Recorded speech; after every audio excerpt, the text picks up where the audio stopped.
That fight, like I said, I peaked a little early. No excuse. I tell baby, just got to know your body. That doesn't mean anything. You know, it was a good fight. He wanted to fight. He wanted to fight clearly.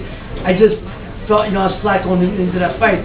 I hit him about. You're anemic. But I hit him a third round with a straight right hand. Kind of looked at me, laughed. He knew I had nothing. You know, it's like, you know, that's all you got. You know. But if it's 12 rounds, I win the fight because, you know, I'll never forget my trainer said in the 12th round, Ray, move, move, move. I said, Griff, I can't. I got no legs. Plus, that's not my style, you know. There was drug testing, and they found out he had ephedrine in the system, which was an illegal substance. You get it through cold medicine or something. He said it was because he had a cold, he was taking some medication. But that's what the rules state. Rules state no, and ephedrine is a stimulant.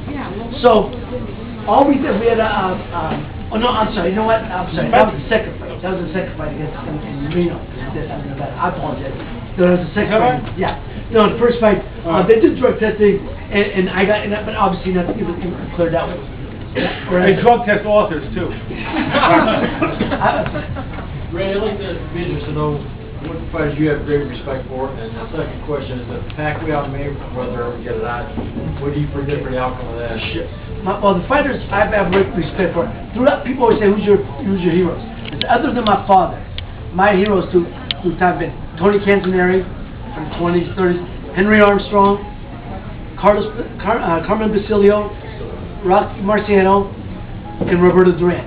Those are my heroes. That's my those are my 5 heroes. If Pacquiao Mayweather fight, people always say, "What do you think?" I said, "Mayweather beats him." Oh, why do you say that? I said, because he's bigger, faster, stronger. That's a trifecta in boxing. That's all you got to be. You're the special one. He's the most special, But Mayweather does things that Ray Leonard. No, you're coming up with the Sir? I just wanted to hear you guys comment generally on the state of boxing today. You have a son who's 15 years old. Is this something that you would be okay with him doing? And generally, what could fix boxing these days? So well, first I'm going to let Mark the expert speak. No, because he does the Nazi. I don't want the expert. I want the fighter. I appreciate that. First and foremost, I have 2 sons, and I have a son 20 and Ray's 16 now. And both my boys were asked when growing up, would they fight like me? I never told them what to say. I always left it to them. But I'm proud that both my boys are smart and very, you know, they said no. My older son Leonardo said no. I said my father.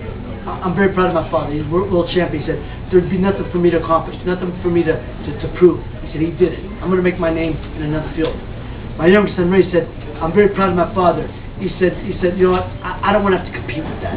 I don't want to compete with that. He said I'm going to do something in another make my name in another field. So they both said that. I'm very proud of them. The state of boxing now, I don't know. I can't tell you half the fighters walking down the street. I don't know. You know a couple guys that people know. Not like, you know, they said over the last 50 years the 80s was the best time. But the reason is that because network television was involved. On network television, you knew the fighters doing a little around the background. I was exposed to over 50 million people domestically, over 50 million people domestically, over 100 million people worldwide on network television. Now with pay-per-view, they say there's 30 million homes capable of pay-per-view. You get a 2% buy rate for tickets that are success. That's only 500,000 people. So it's not. Ray worked because he had a great narrative and he became a creature of CBS Sports. There is no substitute for network television, and it's impossible to explain to someone under a certain age the power of that. You know, there was no ESPN, there was no internet. The network decided we're putting out Ray Mancini. We're going to develop his backstory, story with his father, and it resonated because of what the country was going through at the time. As far as saving the sport, simple. Have the best fight the best, which, to be frank, that's what the UFC does.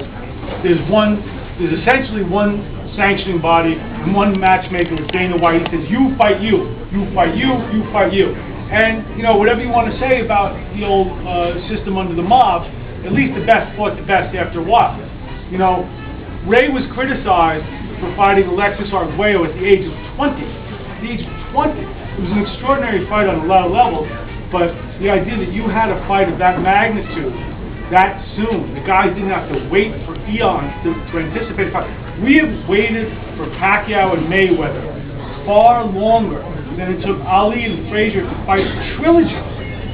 So, I mean, basically it comes down to the best fighting the best. They're not going to fight each other. What's the fans should be under no obligation to spend their money or their time. But that thing, the other thing is, two things. I immediately have to change the weigh-in the day of the fight, like always. The night before it was a TV decision, not a medical decision, and go back to 15-round fights. That's nice, but if you don't get the matchmaking. No, right. But that's the two things. Go back to 15-round fight. True championship distance, 15-round fight. Any 10-round fighter go 12. Any 10-round fighter. Very few go 15. You would see a lot less organizations involved because it would be a lot less fighters who go 15. Yeah, great. Towards the end of your career, we saw a new fighter come on the scene, Vinny Paz. How did you feel about the obvious